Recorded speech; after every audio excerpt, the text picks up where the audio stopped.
Hello everyone, welcome to another live video. I haven't talked specifically about this term rage baiting before. I have done some videos on how narcissists provoke us to react, but this is specifically about the term rage baiting. Because of course, this pretty much defines everything that a narcissist fall in the love bombing phase. It's all just irritates you. They want to make you feel like nothing, no one. They want to make you feel ugly, unintelligent, too short, or too tall in some cases, too fat, too thin. They just want to make you feel inadequate. They want to upset you. They want to get you mad. They want to rob you and just cause you to be on the attack or on the defensive. They want you to feel like you have to protect yourself against them. And, that's what it's designed to do. That's what they're constantly trying to make you angry. So, I'm going to give a little summary of this video first at the beginning for those of you who maybe don't have much time.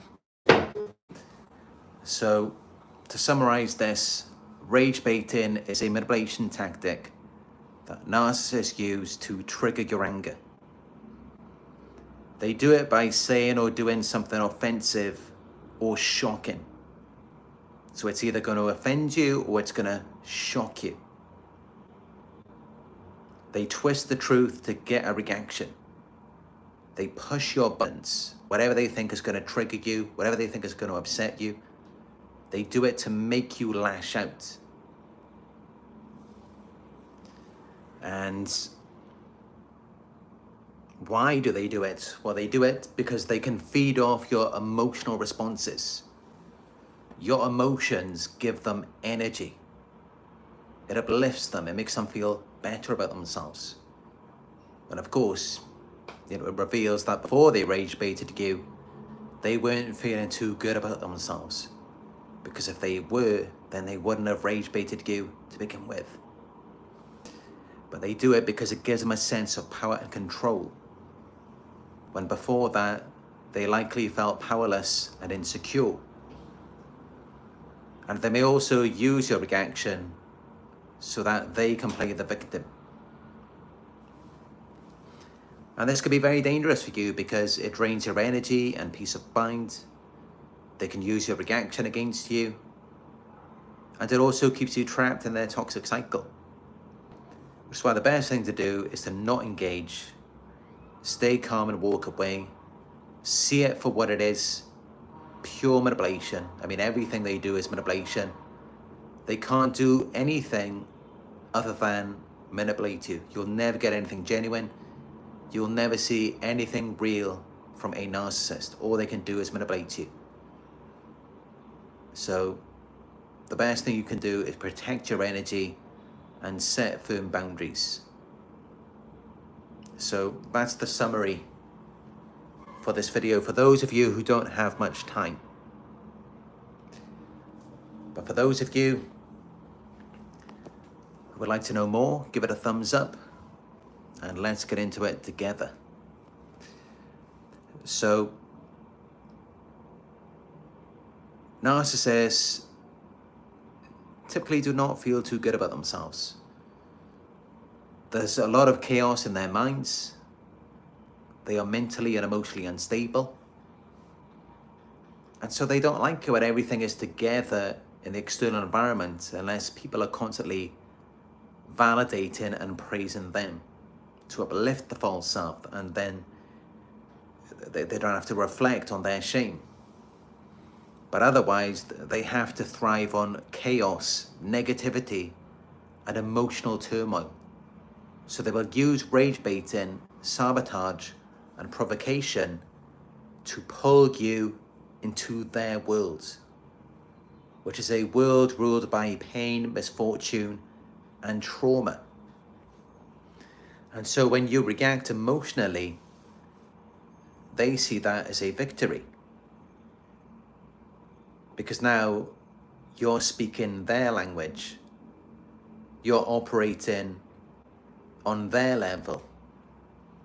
And you're trapped in their cycle of dysfunction, which then validates their power over you and keeps the toxic dynamic going, which of course is what they want, because it regulates them and gives them a sense of power and control when otherwise they would feel like they have none.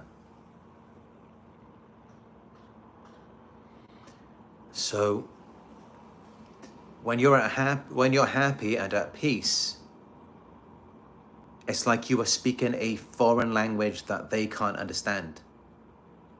Or worse, one that they despise. Because narcissists thrive on negativity, conflict, and control. So when they see that you are unaffected by their games, it frustrates them deeply.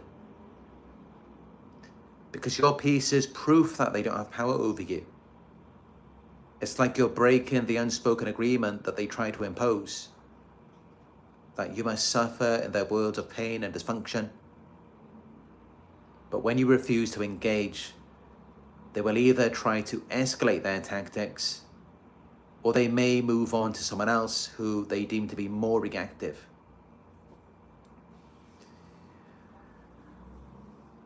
So it's really not because they hate you. Their rage baiting, the provocation, the manipulation tactics, this was never about you. It was always about them. So they don't hate you based on real experiences or understanding. Because think about it, I mean, they never actually took the time to know you, because they were too focused on themselves. So what they do hate is what you represent to them. Independence, happiness, or anything that challenges their fragile ego. So if you don't revolve around their needs, if you don't respond the way that they want, or if you find peace outside of them, it feels like an insult to their existence. Because at the end of the day, you were never a real separate person to them anyway. They just see us as tools. We are just sources of supply. We are nothing but mirrors for their own self-image.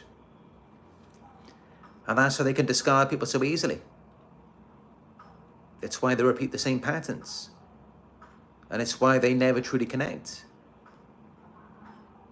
So it was never anything personal against you. This is just their nature.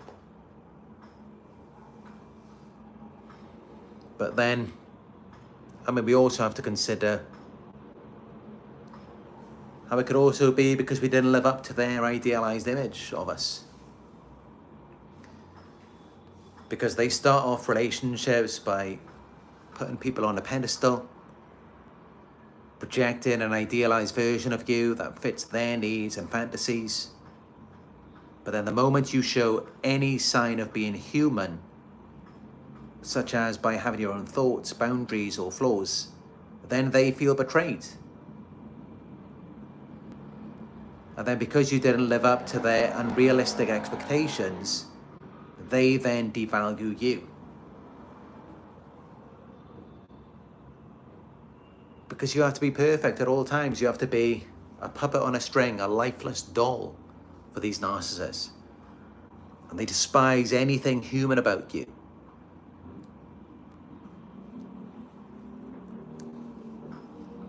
But the irony about it is, I mean, they hold us to impossible standards, but they are far less perfect themselves. They're far less than perfect than we are. And yet they're devaluing us. And they expect loyalty from us, but they betray us. They demand admiration, but they offer nothing in return. They act superior, when really they are deeply insecure. So yeah, their whole existence is built on illusions. These are illusions about themselves and the people around them. And when reality doesn't match their fantasy, they lash out, discard, or try to control the narrative. But the truth is, the failure was never yours. It was their own inability to see and accept people for who they really are.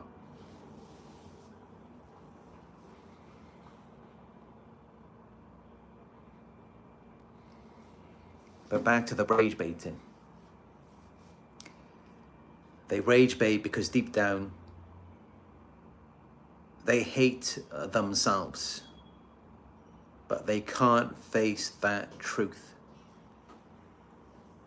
Instead of dealing with their own self-loathing, they project it onto you. And when they provoke you and get a reaction, it temporarily distracts them from their inner misery. Your pain gives them a sense of control. If they can make you feel hurt, angry, or insecure, it validates their twisted belief that everyone is just as broken as they are. It reassures them that they're not alone in their suffering. So, really, they're just trying to drag you into their emotional chaos. Because seeing you happy, confident, or at peace, it reminds them of everything they aren't. And that's why your indifference and inner peace frustrates them so much. Because it forces them to sit with their own self-hatred without an escape.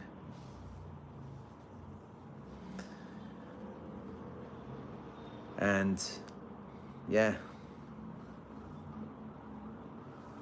this is why they rage bait. Because they can't stand themselves. They hate themselves. So then they try and make you angry. They try and make you dislike something about yourself. They try and make you insecure. They try and cause chaos, problems for you, to get you mad, so that they don't have to be left alone with their own self-hatred. So that they don't have to sit with their own misery on their own.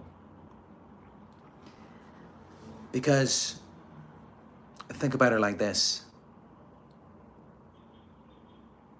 Do you really think if a narcissist, or if anyone, any person, actually really loved themselves and was satisfied with themselves, you really think they would ever even take the time, or even it would even cross their minds to hate you or to have a desire to rage bait you? It wouldn't even be possible for them to do that. If a narcissist truly loved themselves and was satisfied with themselves, they wouldn't have the need to hate or rage bait anyone. Their toxic behavior is rooted in insecurity, self-loathing, and a fragile ego. If they were genuinely content, they wouldn't feel threatened by other people's happiness or need to control and manipulate. A self-assured, fulfilled person doesn't need to project their pain onto other people. They don't seek validation through dominance or destruction. Instead, they focus on their own growth and relationships in a healthy way. The problem is that narcissists can't achieve real self-love because their whole identity is built on avoiding their true selves. They survive by creating a false self-image and using other people to uphold it. And so without that external validation, whether it's through admiration or conflict, they feel empty. If we lived in a world where narcissists truly love themselves, they wouldn't be a narcissist at all. The whole point of why they're narcissistic, the reason why they're self-absorbed, lacking empathy, exploitative, even grandiose, manipulative, it's because they hate themselves. If they love themselves, they would be very loving towards you. And they wouldn't require excessive admiration and praise, excessive attention. They wouldn't bait you into conflict. I mean, of course, everyone needs some amount of attention. As long as it's in a healthy way, normal, healthy conversations, spending time together, intimacy. In these types of ways, healthy ways, not in ways where you are deliberately trying to upset someone. No healthy person does that. No healthy person is trying to get into anyone's skin. And in fact, when you are healthy, when you are a healthy person, you're more attuned to another person's feelings and needs. You attune to it immediately. You know when something is not right. And the last thing you want to do is to get into anybody's skin.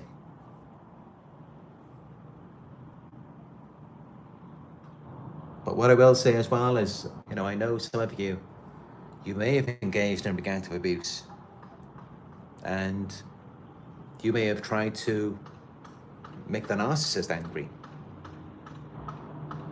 But think about it. It's different with you, because why did you decide to do that? It's only because of what they did to you. They did something to you first. Before that, you were fine. Everything was all right. But you were just trying to develop this relationship with them. You were trying to get on with them. And then they went and they upset you, and they started insulting you, putting you down, making you feel insecure, making you not like yourself. But even then, it's not that you don't like yourself. It's not that you're insecure so much. It's more about conditioning, brainwashing. I mean, what they do is like a repeated attacks on you every day, constantly pointed out things that are meant to be wrong with you. Saying you can't do this right, you can't do that. You can't get anything right. Everything you do is wrong. Picking on you and your physical appearance, your qualities, putting you down. But of course, that's going to make anyone angry. That's going to make anyone want to attack you if you're doing that all the time. Doesn't matter how high your self-esteem is, doesn't matter how much you love yourself. If someone is constantly poking and prodding at you, no person is just going to remain calm forever. It's just not going to happen. So I don't want any of you to identify with this, and I hope I've explained it fully enough. The difference between you wanting to make them angry or provoke them compared to how they're doing it. And they're always the ones to do it first. We just want peace. We just want calm and quiet. We don't want all of the chaos. We don't want any trouble. But this is what they like to do. They like to get into people's skin. They're wind-up merchants. And it's because they're not happy. They're not satisfied with themselves. And when they're constantly poking and prodding at you, of course, you could have been perfectly happy with yourself. You could have been perfectly satisfied with your life, with your appearance, your skills, your abilities, your work, everything. But when someone's constantly poking and prodding at you, attacking you, how are you supposed to feel happy with yourself in that type of environment? around an abuser, someone who's constantly attacking you, if you did still feel happy, satisfied with yourself around that type of person who's constantly triggering you, pushing your buttons, then that would mean that then there's something wrong with you. Because that's actually not a healthy response. It is actually a healthy response if someone's actively attacking and opposing you, especially without reason and in such an immature, childish way. It's normal and it's healthy for you to get worked up, for you to get angry. But with them, it's all a delusion. You're not even doing anything to them. You're just being you, and they feel intimidated. They feel upset by you. They feel envious or jealous. They feel like they're losing control because you're being independent. So this all revolves around their insecurities. Big difference. You're not provoking insecurities in them. They just feel intimidated, overwhelmed because of your power, your success, your beauty. Now they just can't take it. They feel like you're just taking the spotlight away from them. You trigger and reflect on who they actually are. Their deep-seated insecurities and shame. Now that's the difference. It's completely different. And it's sad we live in a world like this. But also, it has to be said, narcissists, yeah, some of them, they can be successful. They can be handsome, beautiful. But that's not a gift that they want to share with the world. It's not something they want to share with you where you can partake in it and you can appreciate it too. Their looks become a weapon. Their car becomes a weapon. How much money they make becomes an insult against you. This is what they do. Why do they do that? Why do they use these things against you? Why do they use their looks, their body, their money, whatever it is? Why do they use it against you? It's because they're not happy with it themselves. They're not satisfied with their job, their money, their car, their looks, whatever it is. They're not satisfied with it. Now that's why they use it as a weapon against you. They try and provoke envy or jealousy, or to make you feel insignificant in comparison, to get you to filter through them so that they can live vicariously through your perception of them. That's all that is. And it's because they can't be happy with what they have. They can't be grateful with anything. They're never happy, no matter what they've got. And that's how you know it. Because otherwise they wouldn't be acting like that. A person who is genuinely happy, grateful with what they have, is satisfied, they're not going to use it as a weapon against you. They're going to be nice to you, friendly.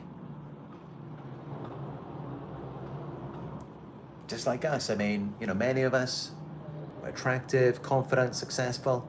We don't treat people like that. We didn't treat the narcissist like that, even though in many situations they weren't even on our level. They weren't even close. Many of them even played the victim. We let them in.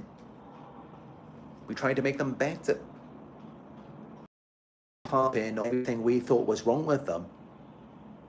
We weren't at the time. We were just thinking about, yeah, okay, we can see, there's some things you're not happy with about your own life. Let's try and make it better for you.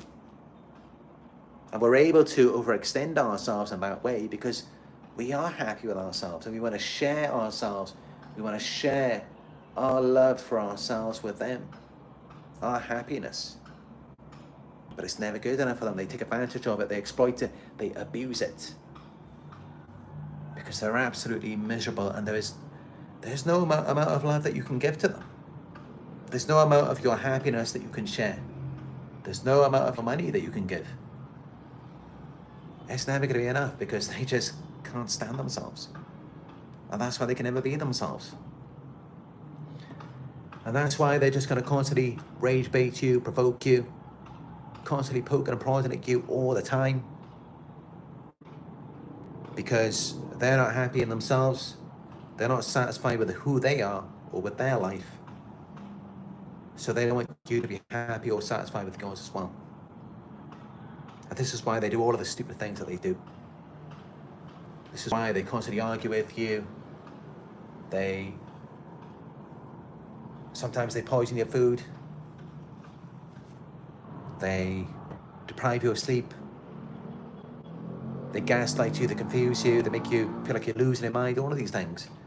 They don't want you to be happy, satisfied with your own mind, your own brain, your appearance, your body. They'll try and affect all of these things. They're trying to affect your relationships with other people, your job, your earnings, your possessions. They'll steal them from you. And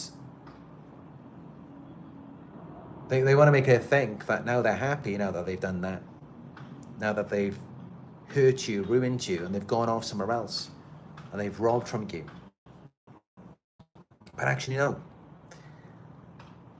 That's not what they wanted. It wasn't the things. You realize that later on. They don't ever reveal that to you.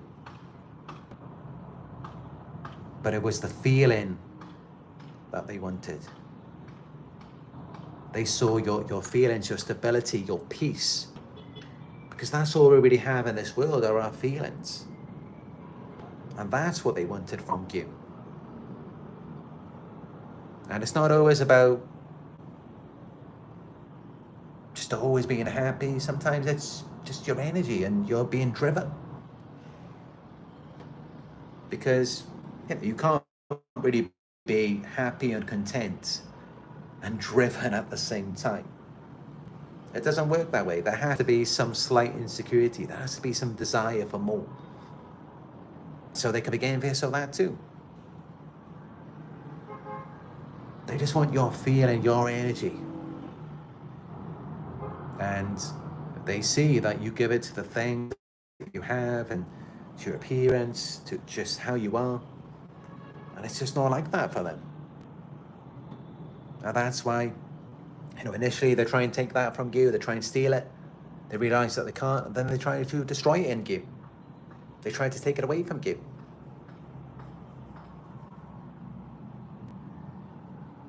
This is what they do, and it's all because they hate themselves. And that should make you realize just how great you are. And not because you're going out of your way, like they do. You're not going out of your way using your appearance, your car, your job, whatever it is, as a weapon. You're not like that, like how a narcissist do. But it's just you being you and just you enjoying the things that you have, even though you're trying to share with them at the same time. Still not good enough for them. They want to have it all. They want to be you. They want to live your life. They want to trade places with you. And that's why initially, they try and just copy you, mimic you at the beginning. They try to partake in your life with you, but they just can't be happy with it. They want to steal it all. They want to be you. They want to live your life. And that's why they're just always so mad. Because they don't just want a piece of the pie. They don't want you to share just a piece of the pie with them. They want to steal the whole thing from you. They want everything you got. And they've done it before to other people. They've taken everything they had. Robbed their entire life. It didn't make them any better. And it's because it's not a real part of them, is it? It's just something they've stolen. Yeah, we can have feelings for those things. We can get fulfillment from them. They can't. Because that's just it. They want to steal. And it's really what's inside of you. You're not empty like they are. That's what they want. They don't want to feel empty. And that's just it. Stealing from you, taking from you, mimicking you. It's never going to make them feel whole. They have to go within and deal with the wound, the trauma. But of course, as we know, they're never going to do that. And so they will remain stuck this way. It doesn't matter. I'm telling you, it does not matter what they took from you. It doesn't matter what they did to you, how much they affected your life, or how great this new situation seems to be. It's going to remain the same, no matter what they got from you, no matter what they're doing now, no matter who they're with, because that wound is still there. And the fact that they tried to ruin your life, that they robbed you, devalued you, smeared you everything, and they've gone off with someone else and they're weaponizing all of these things to try and rage bait you, provoke envy or jealousy in you, the fact that they're doing all these things, it should only reveal to you that you are still miserable. Of course, you know, when you're at the beginning, the healing journey, yeah, I get it, you know, that's sometimes all you really want is just to see them going through it after what they did to you, after what they put you through. I get that. And unfortunately, especially at the beginning of the healing journey, it's unlikely that you're going to see that. Typically, you won't see it until you have actually healed. That's when you'll fully realize it. And by that point, you won't really care so much about it anymore, and you'll be more focused on your growth, which can be kind of unsatisfying, but that's just how it is. But you've just got to trust in what I'm saying to you. I mean, you know, that wound is still there. It's always going to be there, regardless of what they took from you. Now, it doesn't matter. They are absolutely miserable people. That's why they did those things to you. And you're going to be all right now. You're going to heal. Don't worry about revenge. I mean, the greatest revenge is just to let them run off and continue having to be themselves.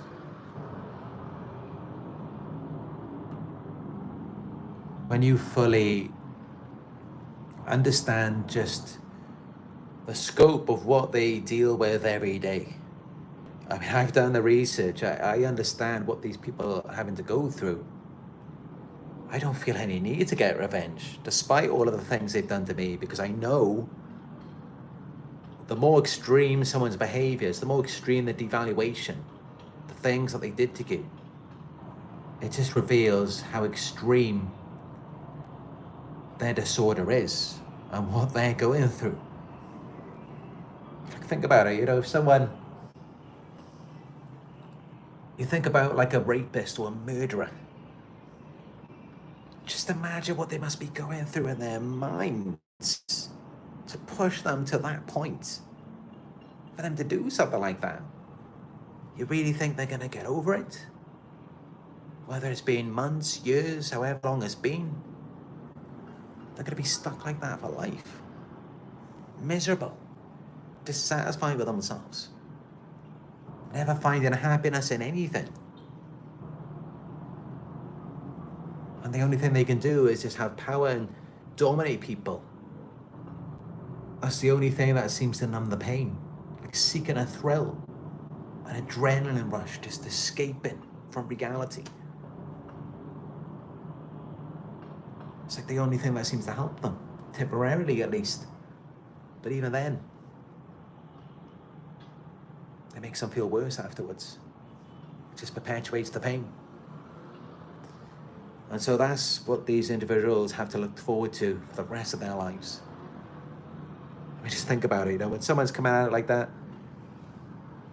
you know, with those types of feelings, they're looking to harm someone and, you know, cause them pain, cause them distress, or they just don't even care about it. They don't care about how they're affecting someone. Just think about the state of mind they must be in to do that. And this is why you don't have to worry about getting revenge. You don't have to worry about what they're doing.